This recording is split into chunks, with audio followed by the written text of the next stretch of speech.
Sebagian para ulama mengatakan ya jelas orang miskin dong, ya.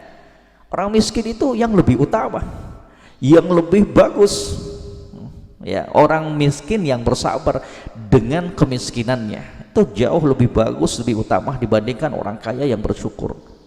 Mereka pun membawakan dalil-dalil ini nih, ya, yang tadi ini, ya, buktinya mereka lebih dahulu masuk ke dalam surga Allah Subhanahu wa ta'ala. Ini pendapat yang kedua.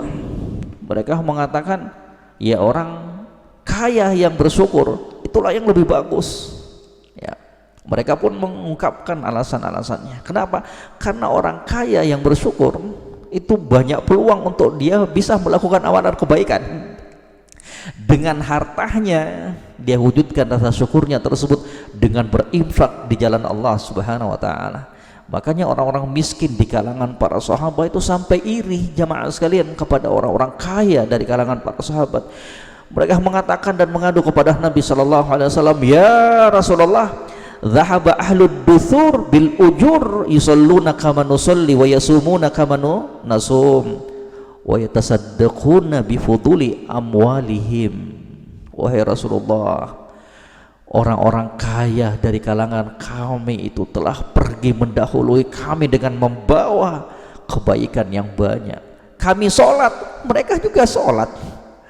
Kami puasa, mereka juga bisa berpuasa. Giliran bersedekah, mereka mampu untuk bersedekah, sedangkan kami nggak bisa, wahai Rasulullah, nggak ada duitnya kami.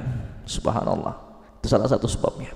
Maka peluang, kesempatan bagi orang-orang yang dilapangkan hartanya oleh Allah, manfaatkan kesempatan tersebut untuk kita jadikan sebagai sarana dan sebagai peluang untuk mendekatkan dirinya kita kepada Allah. Jadikan harta tersebut sebagai peluang untuk kita menanam kebaikan yang hasilnya kita panen kelak pada hari kiamat.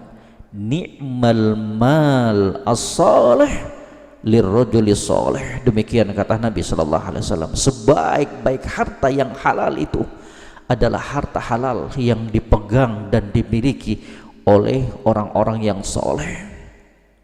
Alasan yang kedua, kata para ulama, kenapa orang kaya itu yang bersyukur lebih bagus? Karena orang kaya yang bersyukur tersebut mampu mengekang hawa nafsunya dalam keadaan dia mampu. Dia mampu untuk berzina, mampu dia, ya kan? Dengan hartanya dia mampu untuk berjudi, dia mampu untuk melampiaskan hawa nafsunya, syahwatnya dalam perkara-perkara yang diharamkan oleh Allah. Tapi semuanya itu dia tahan karena Allah Subhanahu wa ta'ala. Pendapat yang ketiga, dan inilah pendapat yang benar, kata para ulama, tidak ada yang lebih afdal, yang utama secara mutlak, bukan orang miskin, bukan pula orang kaya yang bersyukur, tapi yang menjadi barometer, yang terbaik di kalangan mereka, atqahum, siapa yang paling bertakwa di antara mereka, itulah yang paling bagus, ya. Tingkat ketakwaanlah yang menjadikan mereka itu lebih mulia di sisi Allah Subhanahu wa ta'ala. Dan ini pendapat yang dipilih oleh Syekhul Islam Ibnu Taimiyah rahimahullah.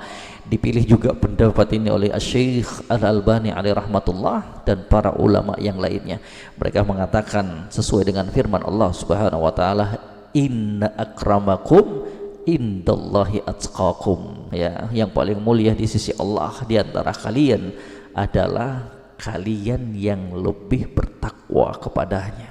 Takwa itulah yang akan membedakan seseorang di sisi Allah Subhanahu wa ta'ala.